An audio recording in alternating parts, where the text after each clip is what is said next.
Halo, assalamualaikum warahmatullahi wabarakatuh. Selamat datang kembali di Haryana Official. Mbak semuanya, gimana kabarnya ini hari? Semoga sampean semuanya sehat selalu nih perantauan, amin. Moga-moga sampean semuanya terhindar dari mara bahaya.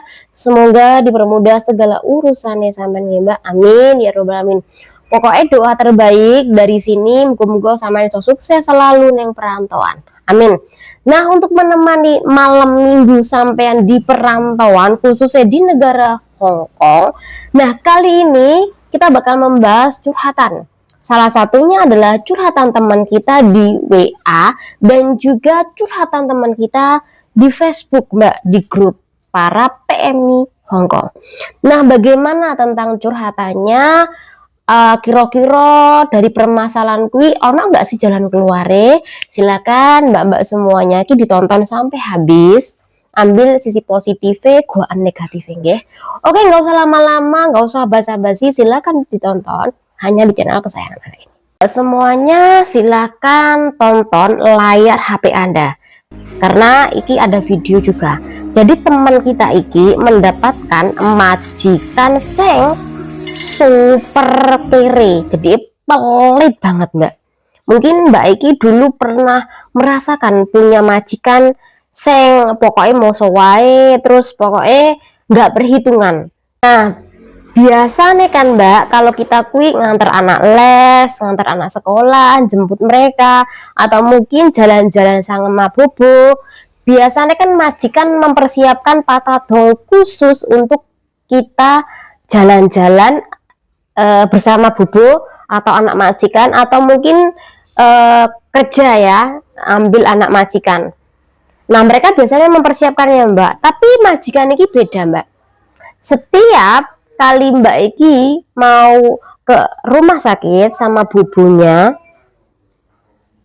Iki memakai patadong anaknya, memakai patadong mbak dan pernah mbak Iki sampai menghabiskan uang dengan total 139,4 sen. Iki hanya dikembalikan 100 saja mbak. Kemudian kurang 39,4 sen. Kemudian lainnya hari uang yang kurang tadi 39,4 sen ya, iki dikembalikan yo segitu mbak, bukan 40 dolar, dan kui dikembalikan memakai uang recehan sen. Ada nih majikan yang pelit banget, 2 sen kui menyuruh anda untuk mengembalikan, bahkan gaji sampean 3.499 ya, kui 10 dolar pun disuruh mengembalikan mbak. Mulai majikan pelit, tapi kalau majikan enggak pelit, walaupun kui ada kelebihan 10 dolar, kui menjadi jatah sampean, kui majikan enggak pelit. Nah mbak Iki mengeluhkan kasus seperti ini. Loh kan itu wajar tapi duitnya majikan. Iya memang wajar duitnya majikan mbak, tapi yang enggak wajar adalah ketika tidak membelikan patadong, malah memakai patadongnya CC. Lah nanti kalau kita kui butuhan mendesak banget untuk kemana-mana, kemudian karena kita belum gajian, terus akhirnya patadong kita habis, kita mau minta siapa? Sedangkan majikan dimintain uang transportasi, kui juga ribet, bayare 2 hari 3 hari kemudian. Nah iki yang tidak aku sukai sama sekali, anak majikan senengane utang CC nih. Ono mbak, pakai uang kamu dulu ya C, nanti tak kembalikan. Ya kembali, kalau mengembalikan langsung besok nggak masalah. Iki ngutang mbak, dan ngutang iki nggak hanya sehari, tapi sampai 3 hari, paling parah gue sampai seminggu baru dikembalikan. Nah kasus ini juga sering dialami oleh kawan-kawan. Bahkan ada nih yang memakai duit kita ketika kita tuh jalan kemana untuk kebutuhan ngambil anak majikan, atau mungkin mengantar nenek atau emak majikan, tapi kita tidak diganti duitnya. ada nih majikan seperti ini. Bagaimana kalau di kasus seperti ini? Jadi tak sarankan mbak-mbak semuanya ya, tolong ketika mbak-mbak iki mendapatkan kasus seperti ini, penting banget mbak-mbak ki nulis secara detail. Kemudian kan ada nih, kalau sampai mau kemana-mana, contoh deteksi kan nanti kan minta kwitansi, receipt. Nah dari kwitansi itu nanti disimpan mbak. Jangan lupa ditulis juga di buku. Tanggalnya, jamnya, kemana, pakai apa, habisnya berapa. Kuis semuanya ditulis. Ingat minta majikan. Tapi kalau majikan nggak mau ganti, maka sampai nanti kalau sudah finish kontrak, klemen mbak, mintaan duitnya sampean yang dipakai oleh majikan Anda. Jadi begitu caranya mbak, ketika sampean kuwi takut kalau terus memaksa majikan untuk membayar utang dia, takutnya sama kan interminate. Atau mungkin sampean malu nih untuk saat ini, sampean lakukan seperti itu mbak, tulisin kabeh. Nanti kalau sudah sampean finish kontrak, mintaan mbak. Kalau majikan nggak kasih gimana sih? Ya laporkan ke labor departemen. Nanti ini diurus oleh pengadilan perkara ini mbak ya. Semoga dengan adanya pembahasan ini bermanfaat. Oke, kita beralih ke kasus yang kedua. Jadi ada kawan kita tuh yang kemarin menghubungi pakai WA mbak, di mana jadi memiliki kasus. Dia ki awalnya diambil oleh majikane sing tempat tinggalnya ki neng Kowloon City. Nah di situ ada 3 majikan. Pertama adalah Dada dan Sinsang. Sinsang kui umurnya 35-36an lah. Dia iki berkeluarga negaraan Korea. Sedangkan yang Dadai kui iki wong lokal ya Hong Kong. Ya umurnya segitulah. Sama Sinsang jam tuh. Dan punya anak laki-laki yang umurnya 5 tahun. Nah Mbak Eki awalnya nggak tahu karena majikan nggak pernah jujur kalau dia pernah memiliki 3 PRT sebelum Mbak E. Dan PRT semuanya ini berasal dari Indo. Jadi majikan ini mengambil PRT yang berasal dari Indo. Dan mereka kui bekerja rata-rata hanya kuat selama 2 bulan. Jadi selama 6 bulan iki majikan ganti 3 CC. Dan semuanya laki-laki berasal dari Indo.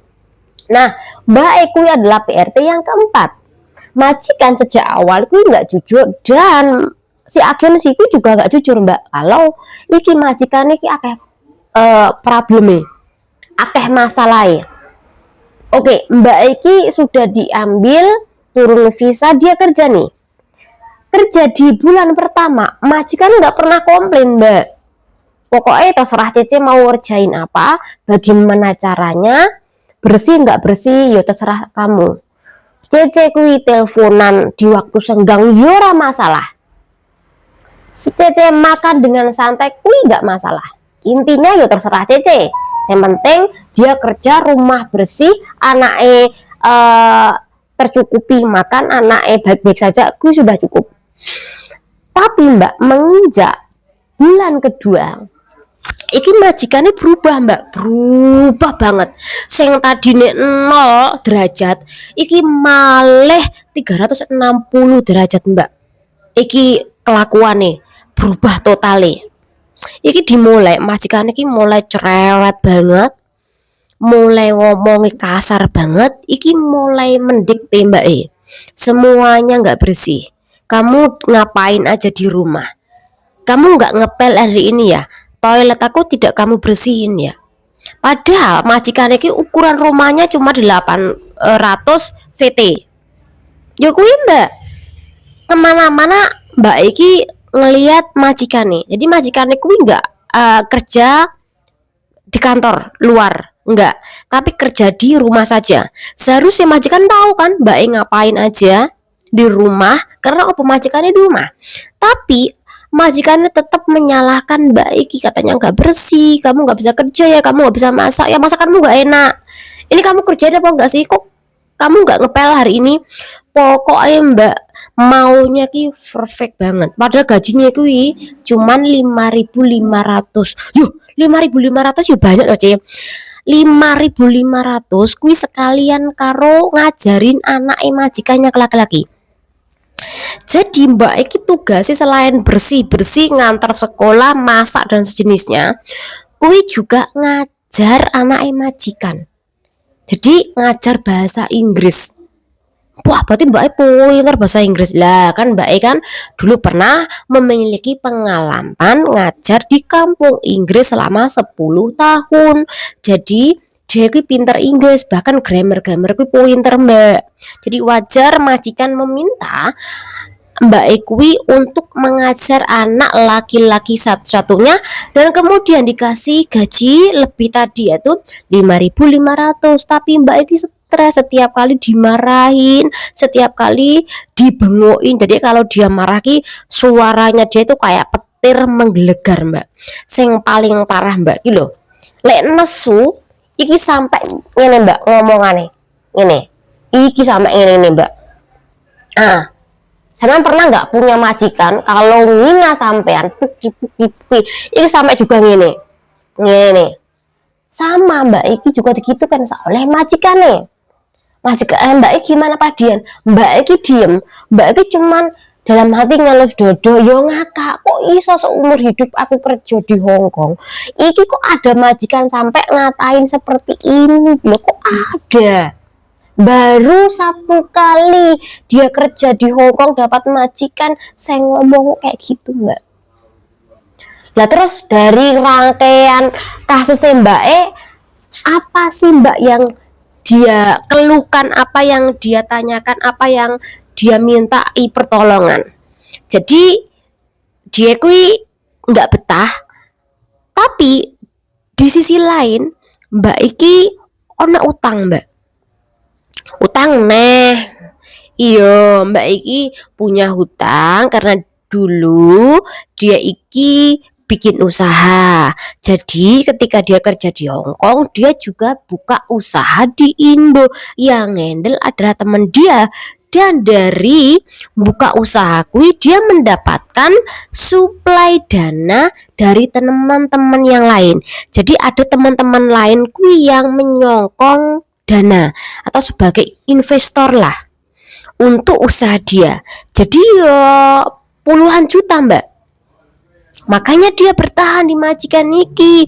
Padahal dia stres Mbak. Lek marah ki suaranya kayak petir menggelegar. Omongannya jorok banget. Tapi dia ki eleng kalau dia ki memiliki utang. Yo tak omongi to, lek seandainya sampean isik kuat terus lek mu kerja di situ. Lek enggak kuat, putuskan kontrak. Daripada wingko stres, eman-eman isik enom dapat majikan kayak singo, bukannya tambah bahagia, bukannya tambah muda, awet muda, tambah tua gara-gara apa stres mikir majikan, mikir kerjaan. Bener kan Mbak? Tak omongin ngono kuwi. Yo yo sak kuat-kuate ya Ce, muga-muga yo kuat. Lek sampean enggak kuat, tolong ini ya. Sampai nanti ketika memutuskan kontrak kerja atau diputus kontrak kerja, tolong laporkan kasus ini nanti ke imigrasi.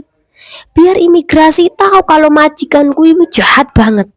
Jangan sampai seperti mbak-mbak Indo yang lain diusir atau mereka pergi dari situ nggak ada nih rekod buruk majikan yang dikirim ke imigrasi nggak ono. Aku pengen Mbak Iki lapor nih majikan kalau majikan iki lo sudah pernah nih 3 kali ngambil CC, bahkan aku yang keempat kalinya dalam kurung 8 bulan. Tapi kenapa imigrasi masih meloloskan majikan seperti ini? Tak bilangi Mbak untuk melakukan perekotan buruk majikan ini.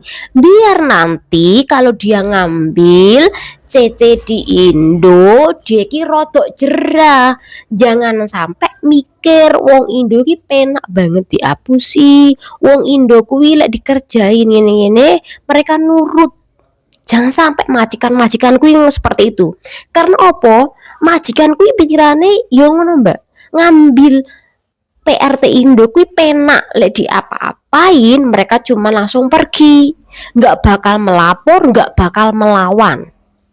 Jadi ubahan mbak kondisi-kondisi seperti ini. Wong majikane sampean biasane nglapor nih Anda kok ketika Anda kuwi membuat kesalahan di tempatnya. Nggak hanya dilaporkan di grup Facebook tapi juga di imigrasi. Lah nyapa sampean juga menengai ketika majikan Anda kuwi melaporkan Anda. Makanya ketika Anda kuwi melaporkan pertama visa sampean ke depannya ben enak, ben cepet turun. Karena alasan sampean tepat. Sing kepindo lek sampean melaporkan ben majikan iki kena backlist lek ngambil PRT asal Indo ngono lho mbak maksude. Oke, sampean mungkin halah cera popo terima nae, tapi sampean eling ono mbak-mbak Indo yang lainnya nanti kena dampak dari majikan ini. Jangan sampai temen kita nanti ngerasakan hal yang sama, tiba-tiba jantung nih gara-gara majikan iki ngomong banter banget. Saiki majikan ono iki saiki iki anu mbak kelakuane beh ora iso ditebak. Makanya tak omong sampai semuanya, mumpung majikanmu baik, duitmu lumpukno. Mumpung majikanmu kui oke, duitmu lumpukno. Gajianmu lancar, duitmu ki lumpukno. Boleh senang-senang, tapi inget to nabung. Gak bakal selawase sampean kui kerja ning luar negeri. Ono masane sampean kui awake iki loro, ono masane sampean ki wis tuwek, nggak ono kemampuan untuk kerja balik mbak. Makanya tak omongi hati-hati ning perantauan. Ojo panggah utek iku utang bang. Cek utang bang ki mbak hanya satu tapi sampai 3-4 bank. Terus akhirnya sampean kui ketahuan utang bank, akhirnya diusir dari tempat majikan, dipulangkan. Terus yang nanggung beban utang bankmu kui adalah ortumu nantinya. Tolong mbak kondisi seperti itu berubah loh. Nggih. Semoga dengan adanya pembahasan niki bermanfaat untuk sampean-sampean semuanya. Jangan diri. Wassalamualaikum warahmatullahi wabarakatuh.